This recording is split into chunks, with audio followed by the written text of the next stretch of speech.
waxgaradka beesha dhexe waxaan leeyahay ilaahay baa isku soo reebay beesha dhexe iyo galbeedka Soomaaliland tala wadaag in la yeeshaano waa laga maarmaan ee bal horta doorashadu dhinaca inooga dhacdo haddii ay qabsoomayso difaaca maxamed waxa idinla difaacaya shacabka Soomaaliland oo dhan xildhibaano iyo shacabba in badan oo aqli fiyo ku shaqeynaysa xukuumadda waxaan leeyahay shalayba tala xumo ina gelisay dagaal sokeeye oo ehel badan inaga dhintay ehel badan inaga dhaawacmay in badani ay xabsi ugu jiraan ilaa hadda aan waxba la iska weydiin aynu ku burburay dhaqaale ahaan iyo ciidan ahaan in badani ku barakacday goboladii bariguna inaga maqan yihiin oo ay gooni uga baxeen Soomaaliland siyaasi Cabdirashiid Xasan Matan oo kamid ah siyaasiyiinta waaweyn ee reer Soomaaliland isla markaana telefishinka MMTV maanta kula hadlay magaalada Boorama xarunta gobolka Awdal ayaa ugu horreynba waxa uu ka hadlay dacwadii dhawaanta laga gudbiyay xildhibaan Maxamed Abiib baasaboorka soo qaatay Soomaaliland intii ay jirtay oo dhan waxa sitay wasiirada soo qaadan jiray xildhibaanada iyo mas'uuliyiinta kale ee dalka sidoo kale kulanka la leeyahay cid buu la kulmay Soomaali meel ay tagto isku aragtaba waa la kulmaa wax dambiina kama raaco xukuumadda iyo xisbiyaduna meel walba way kula kulmeen dadkeena Soomaalinimaduna waa ehelnimo wax dhamaanayna maaha waana la kulmi taasina eed kuma noqon karto xildhibaanka siyaadadeed xildhibaan Maxamed Abiib wax lagu eedeynayo iyo xilliga lala beegsaday eediisba waxay u muuqataa xaalad abuur aad wado in lagu raadinayo xasarad ka dhacda galbeedka Soomaaliland inta waxa dheer oo aan maqlaynay weegan mas'uuliyiin qaran iyo odayaal dhaqameed afximo xadaaf ah iyo kicin bulsho iyo iska horkeen sameynayay kuwa horeba wax talaabo oo laga qaadina aan jirin waxaan moodaa in raali laga yahay waad wadayna xasarada la sii horinayo intaas oo kaliya kuma koobna shirka jaraa'id ee siyaasi Cabdirashiid Xasan Matan sidoo kale waxa uu la hadlay xukuumadda Soomaaliland iyo sidoo kale bulshada deegaanka kale xukuumadda waxaan leeyahay shalayba tala xumo ina gelisay dagaal sokeeye oo ehel badan inaga dhintay ehel badan inaga dhaawacmay in badani ay xabsi ugu jiraan ilaa hadda aan waxba la iska weydiin aynu ku burburay dhaqaale ahaan iyo ciidan ahaan in badani ku barakacday goboladii bariguna inaga maqan yihiin oo ay gooni uga baxeen Soomaaliland xukuumadda waxaan leeyahay eedaynta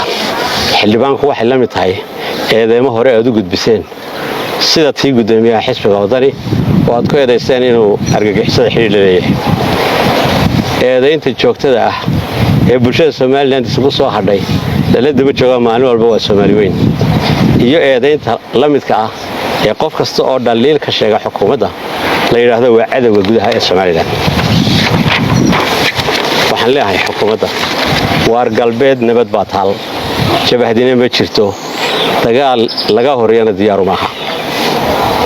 waxay sugayaan waa doorasho dadkani waxay u joogaan nabad iyo horumar uma joogaan dagaal iyo colaad dhanka kale siyaasi Cabdirashiid Xasan Matan ayaa sidoo kale waxa uu la hadlay xildhibaan Maxamed Abiib waxaan leeyahay eedeyntaada waxa difaacaya bulshooyinta Soomaaliland inta aqliga fayo waayo waxay u arkaan arin eedeyntaada xaalad abuur waxaan qoranayaa adiga uma baahnid aad inaad istifaac u timaadid miidiyaha iska naso oo isdeji waxgaradka beesha dhexe oo in badan si fiican uga falceliyeen eedeynta xildhibaanka waxaan leeyahay inta wali ka aamusan gaar ahaan madaxda xisbiyada ururada iyo bahda dhaqankuba waa inay ka qaataan doorkooda si looga badbaado in tala xumadii bari naga dhacday ay galbeed naga dhacdo waxaan leeyahay Maxamed Abiib iyo gudoomiye Cali Axmed haddii inta xukuumadda kaaga dhaweeyay xukuumaddu u yaqaanaan in maqalqaaliyo edeb daran waxa looga yaqaanaa gobolka laga soo doortay xaliyeeyo difaaca qaranimada iyo matalaadii gobolkaba waxay la mid yihiin xildhibaanada kale ee gobolada kale oo inta soo matalay sidaas lagu ilaashadaan una xurmeynayaan ugu dambeyn waxgaradka beesha dhexe waxaan leeyahay ilaahay baa isku soo reebay beesha dhexe iyo galbeedka Soomaaliland tala wadaag in la yeeshaano waa laga maarmaan ee bal horta doorashadu dhinaca inooga dhacdo haddiiba ay qabsoomayso. ugu dambeyntii siyaasi Cabdirashiid Xasan Matan ayaa sidoo kale waxa uu la hadlay bulshada kala duwan ee ku dhaqan deegaanada gobolada galbeedka Soomaaliland. Farinta ugu dambaysa waxaan u gudbinayaa shacabka galbeedka Soomaaliland. waxaan leeyahay xildhibaan Maxamed Abiib reer Isaaq la yiraahdo oo ereyanaya ma jiro ama eedeynaya. eedu waxay ku kooban tahay inta xukuumadda oo ka talisa maanta iyo inta kaaga dhow ee beenta iyo dulmiga ugu sacabtumaysa. difaaca Maxamed waxay la difaacayaa shacabka Soomaaliland oo dhan xildhibaano iyo shacabba in badan oo aqli fiyo ku shaqeynaysa. waxaan idin leeyahay idinka yaan la idinku riixin meesha la idin la doonayo oo ah in nabadgelyo xumo laga abuuro deegaankiina. nabadiina ilaashada, wanaagiina ilaashada, horumarkiina ilaashada.